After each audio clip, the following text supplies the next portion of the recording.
Bismillahirrahmanirrahim. Assalamualaikum warahmatullahi wabarakatuh. Salam sejahtera, salam rukun negara, salam Melaka maju jaya, rakyat bahagia menggamit dunia.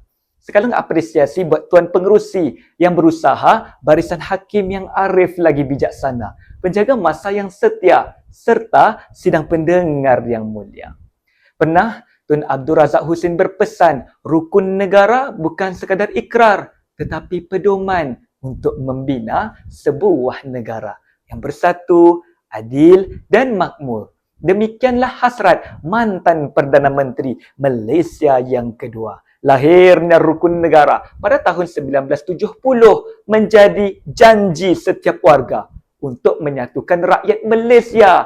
Majlis Gerakan Negara merangka 5 prinsip yang bukan sekadar dibaca, tetapi menjadi tonggak menentukan hala tuju bangsa. Justru izinkan saya membawa sidang hadirin bersama-sama mendengar dan menghayati pidato yang berbunyi rukun negara.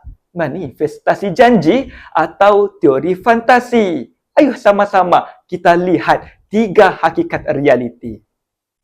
Hadirin yang budiman, hakikat pertama, tahun 2021, bah membadai segenap nusa, muncul seorang pemuda dari tanah bertuah bumi Melaka.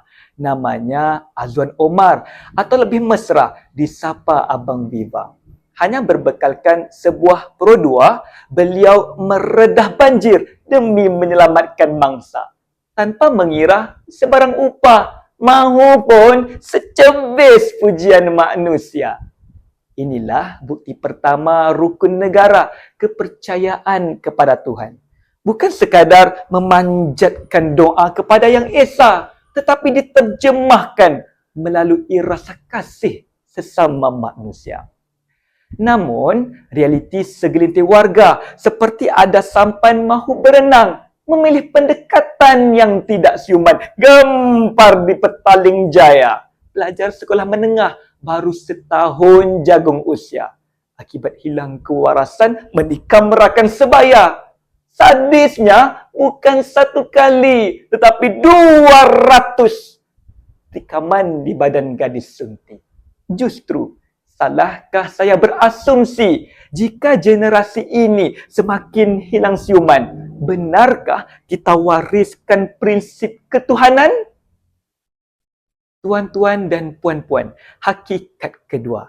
Tahun 1963, Sabah dan Sarawak telah menumpahkan taat dan setia untuk bernaung di bawah negara beraja. Tahun ini pula seluruh rakyat Malaysia bersorak penuh bangga apabila Nur Izzuddin Rumsani dan Goh Zifei menjuarai badminton terbuka Indonesia. Tamaraj Vasudevan pula berbangsa India, tapi muncul sebagai juara dunia pencak silat di Abu Dhabi. Kisah-kisah ini menjadi bukti kesetiaan kita dicurahkan tidak berbelah bagi. Bukankah ini semangat rukun kedua, kesetiaan kepada raja dan negara? Bernaung di bawah satu bendera dan bangga, akulah anak Malaysia. Kendati pun begitu, ada segelintir pihak yang tidur sebantal, tapi mimpi lain-lain apabila polis diraja Malaysia memaklumkan setakat tahun 2022 sebanyak 182 kes berkaitan penghinaan terhadap institusi raja. Bukti ini jelas menunjukkan masih ada yang memandang enteng simbol perpaduan. Maka, jika benar kita satu bangsa, mengapa ada kelompok yang melanggar sumpah, taat dan janji setia? Sidang Dewan yang budiman, hakikat ketiga. Nama negara terus harum di persada dunia. Betul, pengurusan haji Malaysia terus menerima anugerah platinum daripada Kementerian Haji dan Umrah Arab Saudi. Bukan saja tahun ini, tapi sudah 5 kali musim haji. Bukan kerana Allah Malaysia memang harmoni. Tidak, asbabnya disiplin petugas. Kedua, perkhidmatannya pantas. Dan yang ketiga, subhanallah, adab jemaah Malaysia sungguh berkelas. Hakikatnya, inilah bukti kejayaan rukun kelima, kesopanan dan kesusilaan. Bukan semata soal berhemah tutur kata, malah diterjemah melalui adab dalam gerak gaya. Namun, sirih naik, junjungan patah, baru nak bangga, alamak, dah ada yang buat salah. Suruhanjaya Komunikasi dan Multimedia Malaysia merekodkan 8,756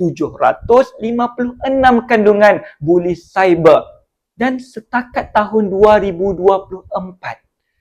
Ini menjadi bukti di saat hajat dan haji dipuji di tanah suci, netizen kita sibuk meranapkan reputasi. Tak kira kaum, tak lihat warna, mahupun latar belakang agama, bertelagah mencari salah. Masih menghina tak kira siapa, malah menjatuhkan maruah sesama manusia. Natijahnya, benarlah kata mantan Menteri Keselamatan Dalam Negeri, Allah yarham Tun Dr. Ismail Abdul Rahman. Perpaduan tidak datang sendiri, tapi mesti dipupuk dan dipelihara. Maka rukun negara bukan tanggungjawab pimpinan semata. Ia mesti amanah setiap warga negara.